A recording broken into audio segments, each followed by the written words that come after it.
Palakpakan naman po natin ang ating mga students. Good morning! Nako, kulang yata ang breakfast natin. Good morning!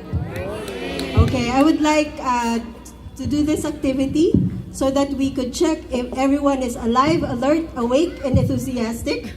When I say good morning, you say? Good morning. And then you clap this way. Okay, one more time. Good morning! Good morning! Wonderful. Great job. To our beloved school director, Mrs. Edita de Guzman, and our esteemed chairman of the board, Sir Henry de Guzman, to our dedicated school administrators, our passionate and nurturing teachers, our proud and supportive parents, our honored guests, and most especially to our bright, joyful, and amazing students, good morning! Good morning! Wonderful, good job. It is such a blessing to be here with you all today. It is a great day of celebration, a day of gratitude, and a day when we recognize how much our children have grown. Katabi niyo po ba yung inyong mga anak?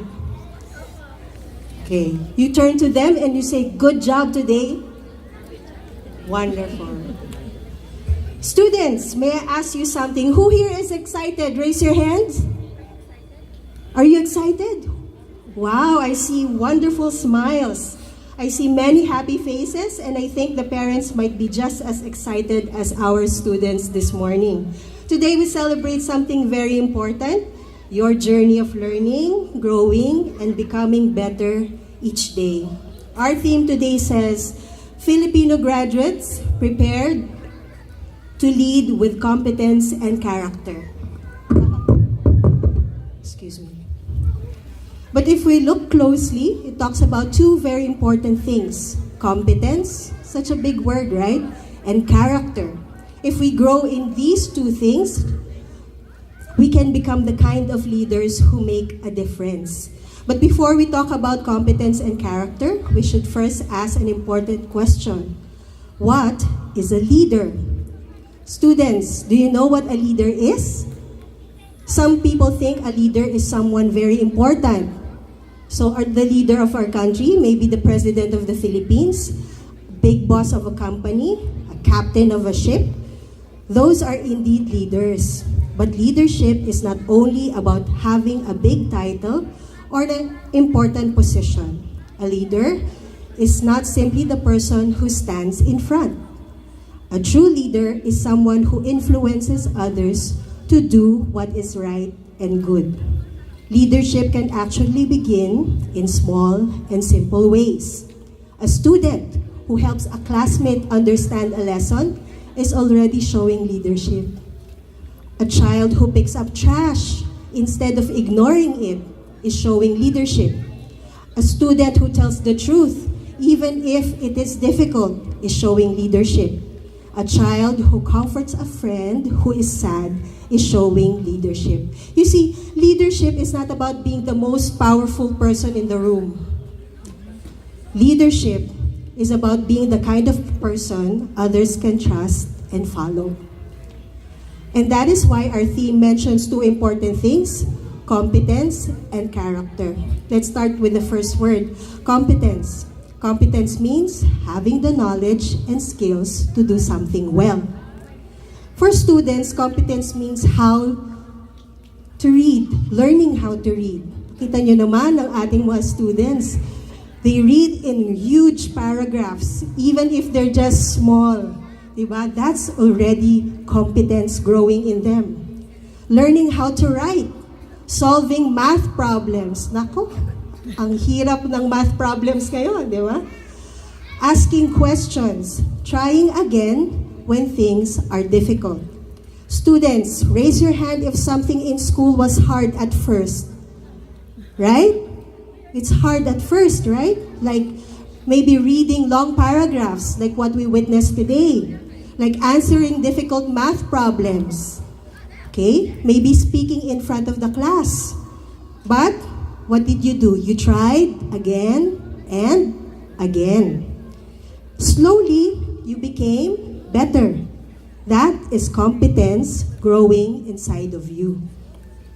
Remember this, smart people are not those who never make mistakes. Smart people are those who never stop learning. And that is exactly what you have been doing here at Smart Kids Montessori Olongapo. Okay, let us talk about the second word, character. Character is about who you are inside your heart. Hawakan nyo nga po yung inyong mga dibdib. Our kids, hold on to your chest. Where is your heart? Is it beating? Tug-tug, tug-tug, tug-tug. Is it beating? Yes. So that is who you are inside your heart. If you tell the truth, if you help a classmate, if you share your things, diba? When you say please and thank you, when you say sorry when you make mistakes, when you respect your teachers and your parents, that is showing character. Okay. Students, raise your hands if you have helped a friend before. Good job. That is character. Raise your hand if you shared something with your classmate. You shared your food, you shared your pencil. Raise your hand. That is showing character. A person may be very smart, but if he lacks character, there's no impact. A person may become very good in heart, but if he lacks competence, diba?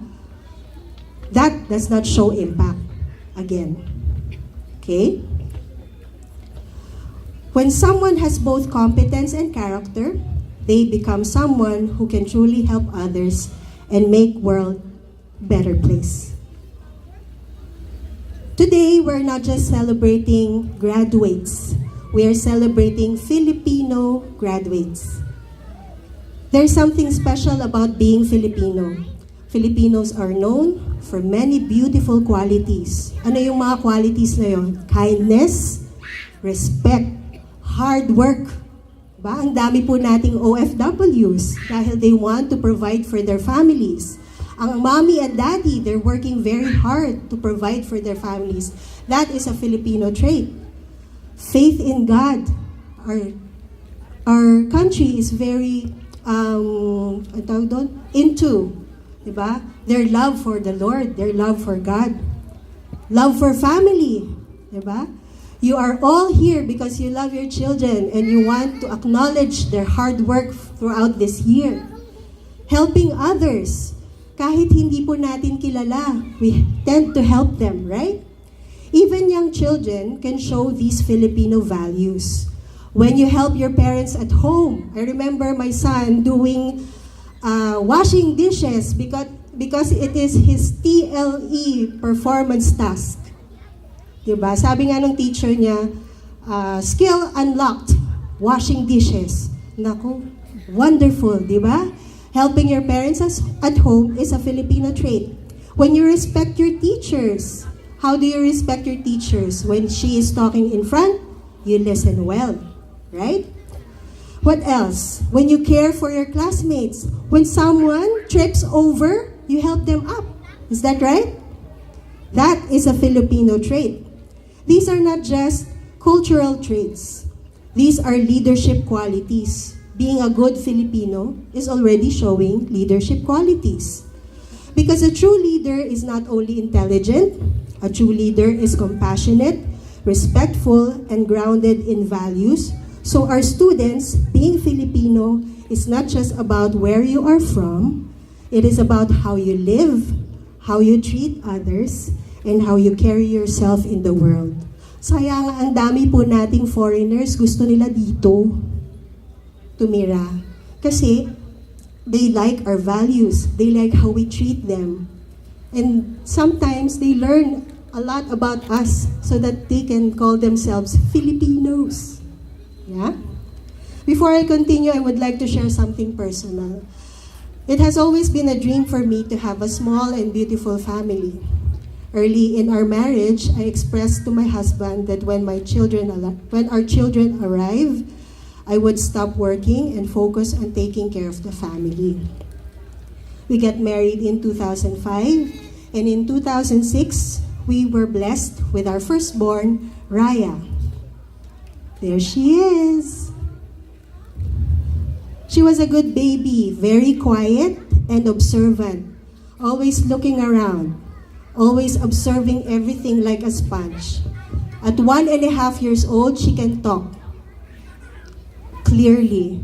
No, walang bulol. Very clear. And then she can count numbers, up to big numbers to 100, before 2 years old. So I was thinking, my daughter is a genius. Diba? But also we began to observe things that are different. She liked to line up her toys. She liked to stack up her toys. She doesn't want to be touched. She doesn't want loud noises. She always covers her ears. She has little to no eye contact. And she flaps her hands every time. She's very hyperactive. With professional help, we discovered that she has high-functioning autism. Our child has special needs. Of course, we were heartbroken. We had so many questions. Can she grow and live independently? Will she have a hard time learning things? Will she be able to socialize? The doctors and therapists showed us ways to help her, and we did.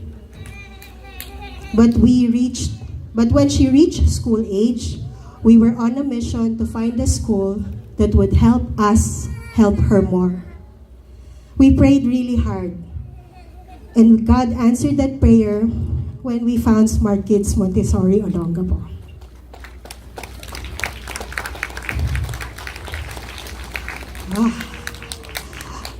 I don't want to cry here in front, so if ever my tears fall down, please excuse me. The first day of school was difficult, not for Raya, but for me. You know why? You know the 2-week rule, right? Naalala niyo pa ba yun? In 2 weeks, you can stay and guard your children while they're in class. But after 2 weeks, drop off na lang, uwi kayo, balikan nyo na lang sila. Yun ang 2-week rule. Diba? For our children to learn independence and trust sa kanilang mga teachers. At first, I was hesitant. Diba? But then I saw that it was good. I was so scared to leave Raya. I wanted her to learn everything in advance, kaya tinuruan ko na siya sa bahay. So that the teachers will not have a hard time teaching her. 2 weeks in, Teacher Jay called me for a one-on-one conference. And he said, let us handle Raya in the Montessori way. Wow. Diba? Very, very shocking for me. Kasi syempre, iba yung style natin, di ba, sa schooling. Pero in the Montessori way, they learn it very easy for them. Ganon. From then on, I stopped teaching her at home. I simply assisted her and followed up on her. I asked her, what did you do in school? What did you do in school today? Oh, wow! You learned skip counting. Wonderful. Diba? Yun lang naman yung kailangan ng ating mga anak, to encourage them when they get home. Okay? I simply assisted her, followed up on her, and what happened? My daughter flourished in school. She was able to socialize, trust others, enjoy learning. She was also sent inside and outside the school to compete, have awards and medals. Yun. Ayaw niya dati ayaw niya ng loud noises, pero ngayon nakaka-compete na siya kung saan-saan. Diba? She flourished in this school. In 2012, our son Rafa was born. Ayun, si Rafa. Diba? He was very different from Raya. He was active, babbled a lot, and was full of energy. But he was not speaking words. At 6, hindi pa siya nagsasalita, non-verbal. We had him checked by doctors and we learned that our second child also had special needs. Child number 1, child number 2 has special needs. We had him attend therapies, but we saw no improvement. And again, through the help of the school, we were connected to Dr. Armenia Magrata.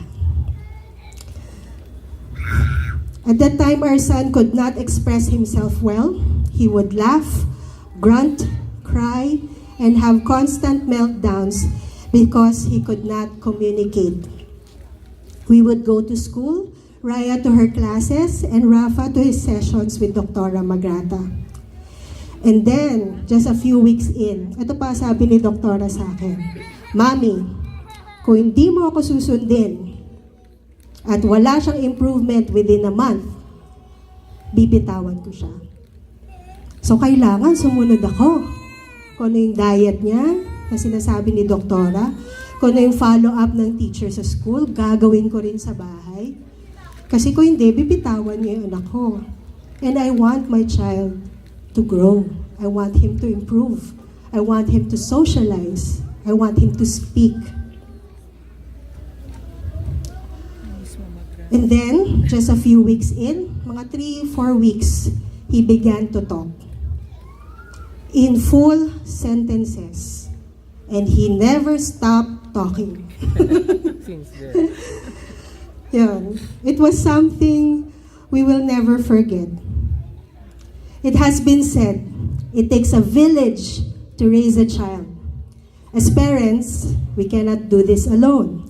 We need others. People who will love, guide, and accept our children. I remember talking to Teacher Edith about Raya and Rafa. And I noticed that she truly knew my children well. Their strengths, their quirks, even their needs, kung ano yung kailangan nila. She would even remind us about things like their diet. Alam niyo bang bawal ang chocolate at sugary food and drinks sa school? Kasi nagpapa-hyper yan sa ating mga anak. Kinokolekta po nila yan nung panahon namin. Ay wow, ang tanda ko na. Nung panahon namin, kinokolekta nila ang chocolates and cookies. They encourage us to bring healthy snacks like hard-boiled egg, like healthy pancakes. Kaya nga pag Nutrition Month, doon talaga yung parents nakaka-discover ng mga bagong healthy recipes na kakainin talaga ng mga bata. Yon. Tapos, Teacher Edith would give suggestions on how to help them improve. I remember when Rafa was a child, he likes the color red. Favorite niya ang color na red. Tapos tinapik ako ni Teacher Edith. Sabi niya, Mami, ang red nakakapagpa-active yan. So nag-discover kami ng ibang colors. Ngayon, ang favorite color ng aming anak is green. Because he likes dinosaurs and Godzilla. So green, kanyang favorite color. Teacher Edith has shared this passion and love for children with her staff and teachers. Nakita niyo naman ang ating mga teachers always assisting our kids. Always asking, what can we do to help your kids? Mom, Dad, what will we do if this happens? Yun. That is one of the reasons why we stayed in this school up until high school. Diba? Because they love and care for our children. Because our goal as parents is to raise children who bring joy to others. That is character. And who make wise decisions and live independently. That is competence. And we cannot do this alone. And ang gusto ko lang i-emphasize, it's not just when you leave our children to school, yun na yun, sila na yun. No. You have to ask, after school, teacher, how did my son do? Did you have any challenges today?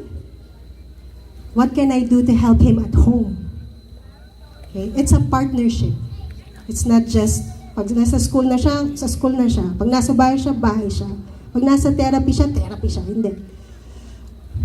It's a process that lagi tayong involved. Lagi tayong mag-a-ask. That is why up until now, I'm not working.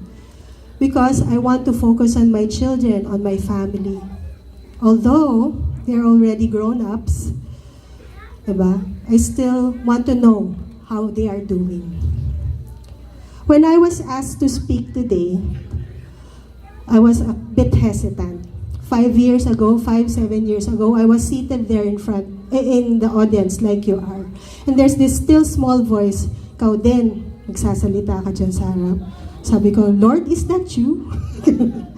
Sabi ko, anong sasabihin ko po? I'm just a home manager. Wow, paganda. Home manager. I'm just a stay-at-home mom. What will I tell if I would stand there?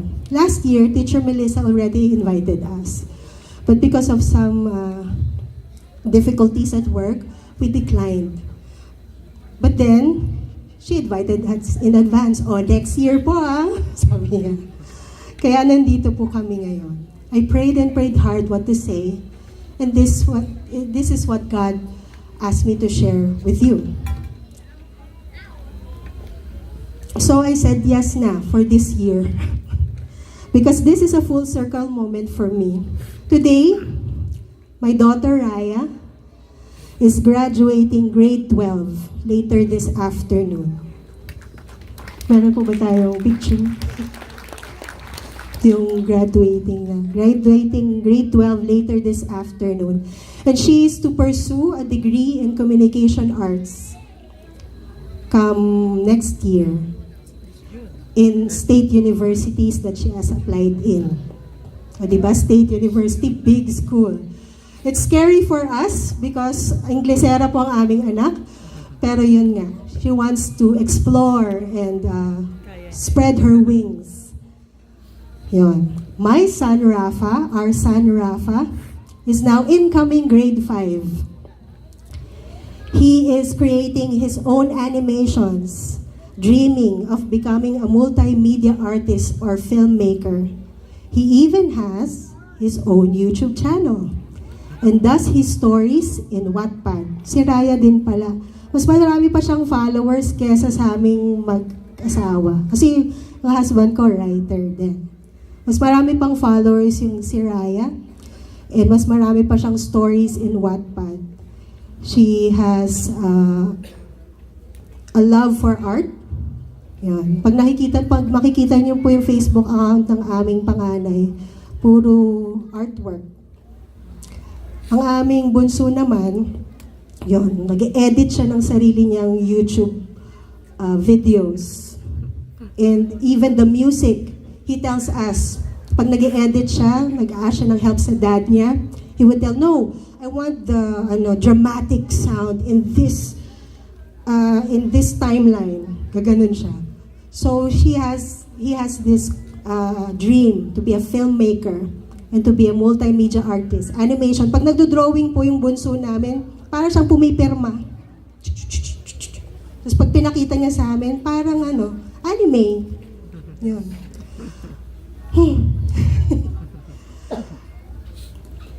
The journey was not easy, and it will not always be easy, dear parents.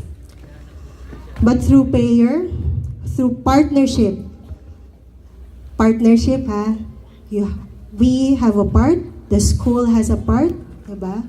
Your hard prayers has a part. Pray for your children every single day. Through partnership with people who truly care, our children are becoming what this theme declares. Filipino graduates prepared to lead with competence and character. Before I end, I would first like to honor the people behind every child we celebrate today. To the parents here today, this celebration is also for you. Behind every child receiving recognition is a parent who woke up early, who prepared meals. Tapos hindi kayo magkandaga, ano bang babaunin ng anak ko? Na pwede sa school, hindi ko kolektahin. Helped with homework. Diba? Kailangan aware tayo sa Montessori way para alam natin kung paano natin tutulungan ang ating mga anak. We encourage a parent who encouraged their children and believed in them even on difficult days. Hindi naman all happy yan. Minsan may tantrums. But we still believed and supported them. Parents, your love, your sacrifices, and your faith in your children matter more than you realize. Pag kumakanta po yung mga anak natin sa harap, nagzo-zone in yan kung nasaan kayo. Dapat laging present. Students, let us thank our parents with a big round of applause. Palakpakan natin ang ating mga parents. Wonderful. And to our teachers, thank you. Teachers who do much more than teach subjects. You helped our children discover their abilities, develop confidence, learn discipline, and grow into good people. I was talking to Teacher Melissa the other day. Sabi ko, Teacher, wala man pong career. Kasi in-invite ako for career talk last September. Sabi ko, Teacher, wala po akong career. Sabi ko ganun sa kanya. Tapos sabi ni Teacher Melissa, hindi po, Mami, ang career mo is a stay-at-home mom. And that's big. Sabi niya ganun sa akin. Okay, I will talk na. Yeah. At alam niyo ba, na hindi ako marunong mag-drive nung una. Ay, takot ako mag-drive, lalo na sa Kalaklan. Naku, Diyos ko, dahil ang dami pong aksidente dyan. Pero alam niyo ba kung sino nagtulak sa akin mag-drive? Si Teacher Edith. Lagi niya sinasabi, ako nga eh, ganito eh. Okay, so drive. So hindi lang estudyante ang ini-encourage ng ating mga teachers, pati ang magulang. So thank you for your hard work. You plant seeds of knowledge that will continue to grow for many years. Let's give a hand of applause to our teachers. Thank you po. To our dear students, today is not the end. It is only the beginning of your journey. As you move forward, remember 3 simple things. Never stop learning, always be curious, and ask questions. Be kind. Kindness makes the world brighter. Do your best. Even when something is difficult, keep trying. If you remember these 3 things, you will grow into leaders who are prepared with competence and character. Starting today, try to do these 3 things sa ating mga students. Help someone. Say something nice. Wow, you look nice today, Mommy. Wow, you look so strong, Dad. Yeah. And do your best in school. I'm not here only as your speaker today. I'm also here as a parent who once had my fears, many questions, many uncertainties. I've seen what it means to struggle, to wait, to hope, and to pray for our children. I've also seen what can happen with children that are guided, supported, and surrounded by people who truly care. I have seen a quiet girl grow into something or someone ready to face the future. I have seen a child who once could not express himself begin to speak, create, and dream. And I stand here today with one truth in my heart, with prayer and perseverance, with the right people, the right village, our children can rise. Not just as successful individuals, but as Filipino graduates prepared to lead with competence and with character. Because leadership does not begin when you become someone important. Ang mga anak natin, pag naging engineer, hindi yun eh. Ngayon pa lang. In the choices you make, in the kindness you show, in the courage to do what is right. To all our dear students, one day you will look back and realize that your journey began here. Congratulations. Good morning! God bless you all. Thank you po for having me.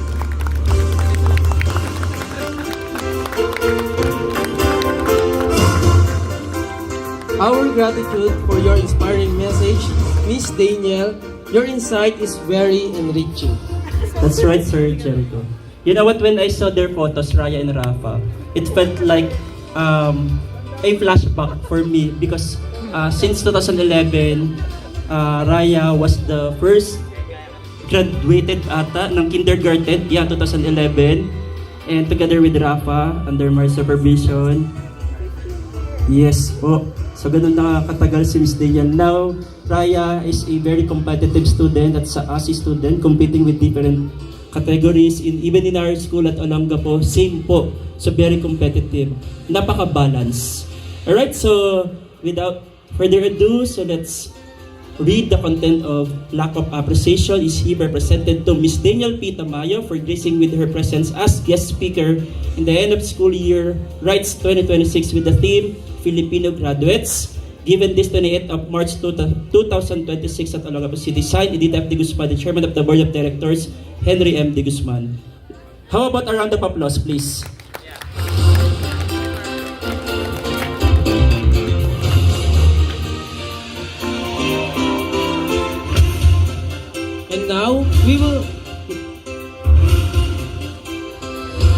And now we will now recognize our third set of scholars. So may we request our dear parents to accompany their child as they accept their certificates, and then may we request